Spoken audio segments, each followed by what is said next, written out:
All right, folks, we're going to focus in on two of our on-the-water sailing activities here last week. We're going to start off with a Thursday practice. We're going to really focus in on mark transitions.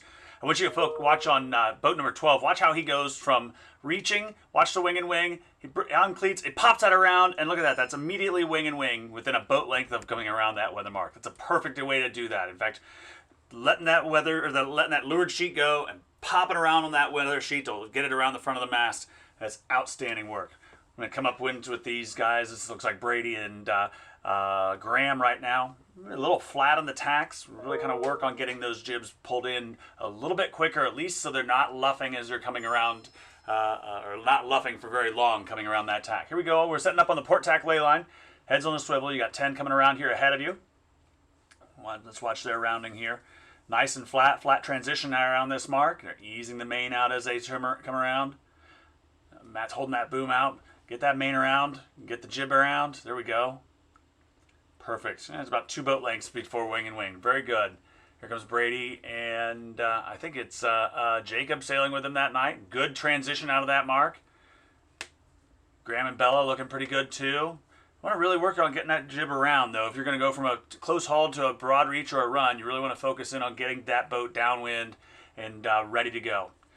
Great job on the downwind transition. So we're going to focus in. We're going to come back down to the leeward mark this time. Next one we're going to look at is the gate. And here we are at the gate marks. The gate is over here to the left with the motorboat and the right with the orange ball. You can see how far away you are when you're starting your turn. And look at that jib flopping around there, especially focus in on 7.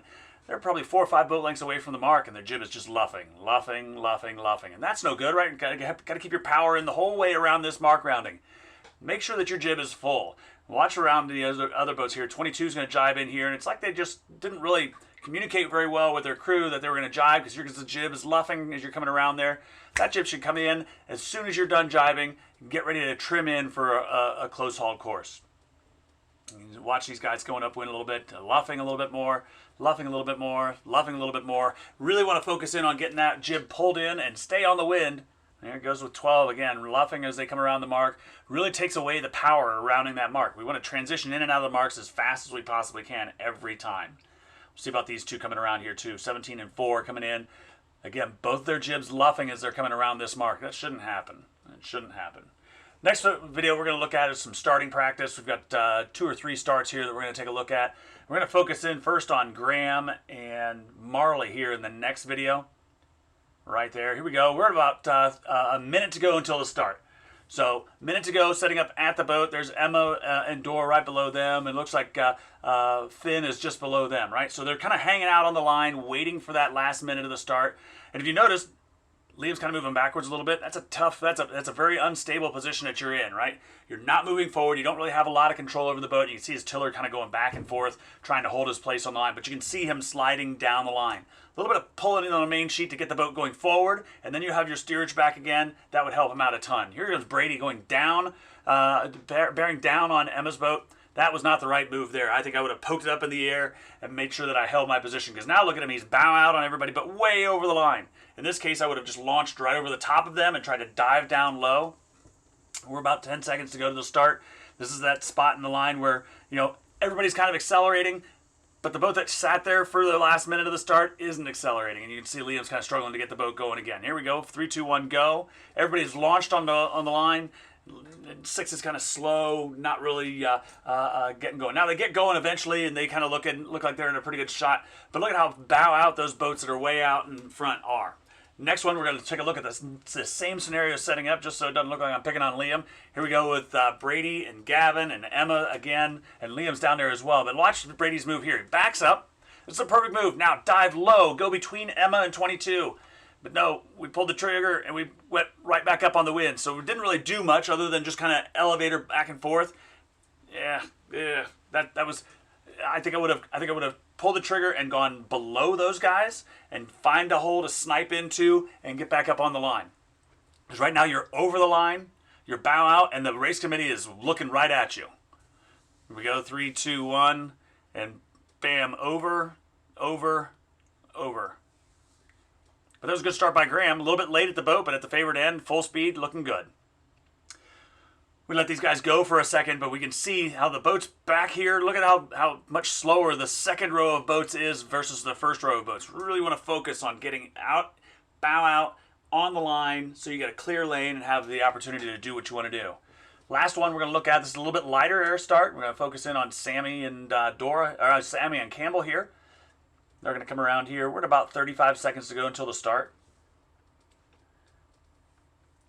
Hanging out here on the line, waiting for things to happen. Here comes, I think this is Kyle.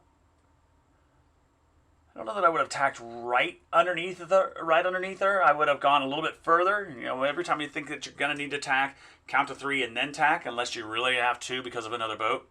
But here we go. We're at about 15 seconds to go. Everybody's in a pretty good position right now.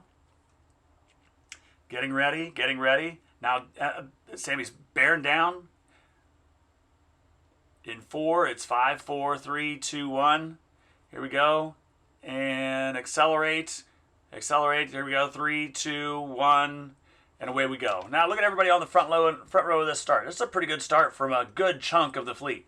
3's in a good position. 2, 10, 7, 4. They're all in really good positions. Now watch these two. Bail out. Exactly what you want to do, right? If you're in a bad spot on the line where you're not in clean air, get out of there quickly. Now look at these guys. They're both bow out on the fleet. They're both in clear air, and they both have the ability to do whatever they want. And they're back even on the same ladder rung as everybody else. So that's really, really key. We're going to follow these guys upwind a little bit. We're going to focus in on crew positioning. Look at 8. You put another person in between those two. You want to scoot your butts together a little bit, hip to hip. And the crew and the skipper need to be sitting next to each other. The driver's up against the traveler bar. The crew is back to the jib cleat. We're going to look at some good crew positioning. 6, Liam and Aiden look really, really good here. Emma and her crew look really good here as far as crew positioning. Butt to butt, really good. Gavin and Jack looks really good here too. Get those butts together. Looking good. Mia and Lily looking good. Right? Looks like the boat's really trimmed up nicely going upwind. Really, really good stuff here.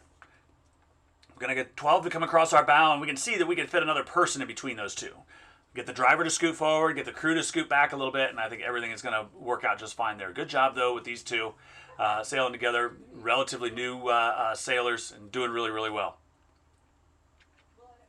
Last one we're going to look at, we're going to jump forward to Friday Night Lights, and we're going to do this only because I really want to watch what happens here at the beginning of this start, and I want to watch one of the wind shifts that happened up the first leg. We just have a little bit of video from Leather Lips.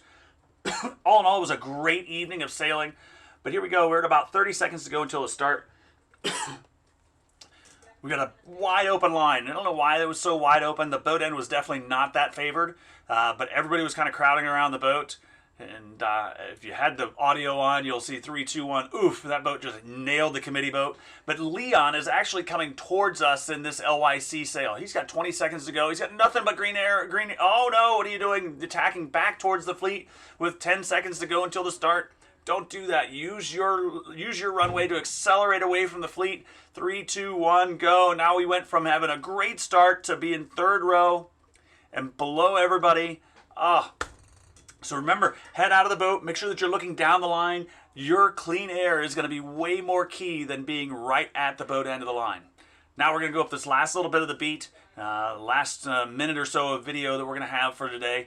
And we can see this is the fleet going upwind on port. We got one boat coming back on starboard. And this is, I believe this is Bella and Ella that are coming back on starboard. They had a boat that ducked up. That was a big duck. Wow. I don't know that I would have done that big of a duck. I think I would have tacked under her and gone back out to the left. But that was a pretty good tack on Bella and Ella, and you can watch how they lift off of the fleet here. But then what's going to happen here in about 10 seconds, you can start to see the shift back to the right. This is looking good, right? Everybody's looking great. But if you look ahead, you see the boats that are knocking down. And watch Bella and Ella as they get a little bit of a shift. The jib starts to luff. They turn the boat back to the right. That's a pretty big knock. I think if it were me, I would have tacked on to starboard, and because right now you're sailing away from the mark. More knock. And watch, the first boat that recognizes it is going to come out of this looking like $1 million. And here they come across the fleet in clean air on the lifted tack. So we went from having a really good position to kind of laying down and now we're ducking starboard boats. So we went from first to probably fifth or sixth in that 30-second transition. Don't forget, right, we want to make sure that we're sailing towards the mark, and when we're not sailing towards the mark, especially in short course shifty stuff, we want to tack onto, we want to tack away from that and stay on those lifted tacks. That's it for me, guys. Great job this week. We've really made some outstanding improvements on our starts, and we're really working hard on the water. We'll see you guys at the lake.